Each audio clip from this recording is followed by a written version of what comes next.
The women who look like they're coping the best are often the ones that are carrying the most. They are the ones that everyone depends on. They are the calm one, the responsible one, the capable one. But underneath that strength, the nervous system is exhausted. And eventually the body starts asking a question they've spent years avoiding. Who takes care of me? In this video, I want to talk about the hidden emotional and physical cost of always being the strong one. Because for many women, this isn't just a personality trait, it's a survival role that they learned very early on in life. And while it may look functional on the outside, internally, it often creates anxiety, emotional exhaustion, chronic tension, hypervigilance, resentment, burnout, and a deep disconnection from themselves. And I see this pattern constantly in the women that I work with.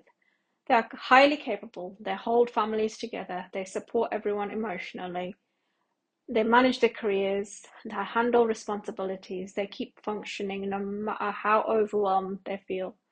And because they become so good at coping, nobody realizes how much pressure they're actually under. Sometimes they don't even realize this themselves. But eventually the body reaches a breaking point and it starts to speak loudly through anxiety, through exhaustion, through emotional shutdown, through insomnia, through irritability that they can't control anymore. And what's heartbreaking is many women judge themselves for this. They think, why can't I handle things anymore? What's wrong with me? I used to be the stronger one. But often the nervous system has simply reached its limit. Most women did not consciously choose this role to be the strong one. It's trauma-related role that they adapted to very early on in life. Maybe they grew up around parents whose emotions were unpredictable. They learned how to tread carefully around eggshells. Maybe they learned they had to stay calm to avoid conflict. Maybe they became the emotional caretaker in the family.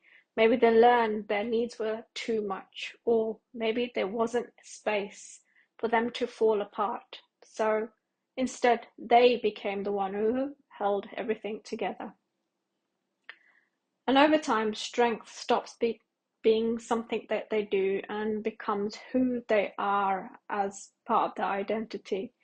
But this kind of strength often comes with a hidden cost of self-abandonment, because many strong women were never taught how to receive support, express vulnerability, rest safely, or have needs without guilt. So instead, they overfunction, they push through, they suppress, they stay productive even when exhausted, and eventually the nervous system starts living in survival mode. The nervous system was never designed to carry constant emotional load without consequences. Eventually, your body decides it can't keep doing this any longer. And yet, so many women live this way for years, always anticipating, always managing, always emotionally alert. Even during those moments that are supposed to feel peaceful, their body still feels tense.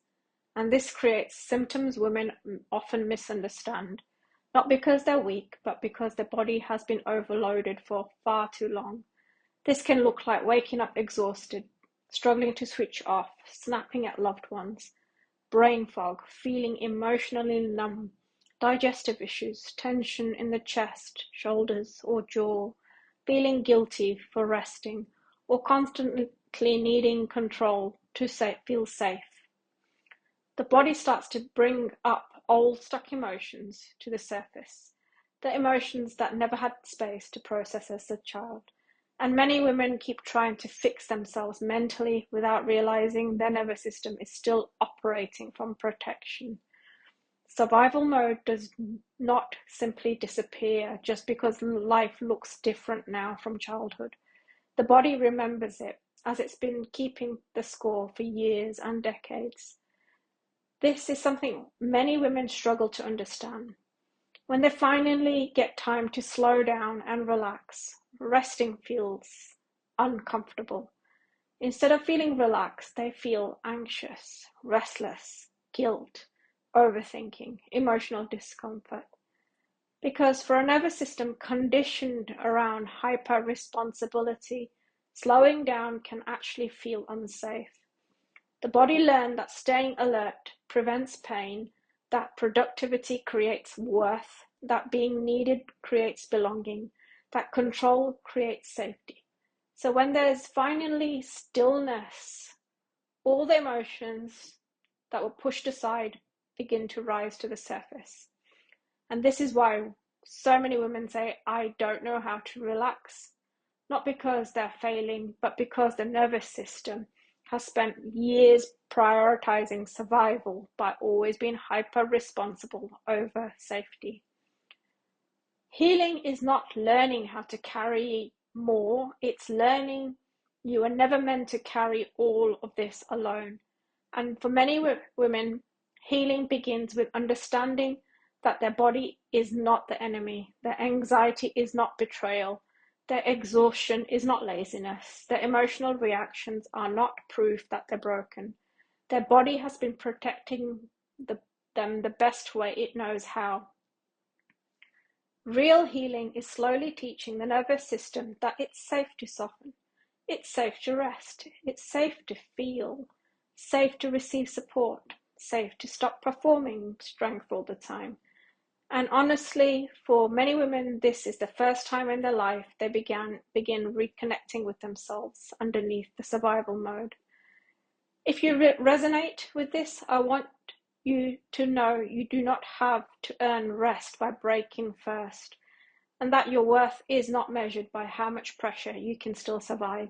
The strongest thing you may ever do is stop abandoning yourself just to keep everything else functioning. And if this video spoke to you, let me know in the comments what part resonated most, because so many women are silently carrying this weight and they need to know that they're not alone.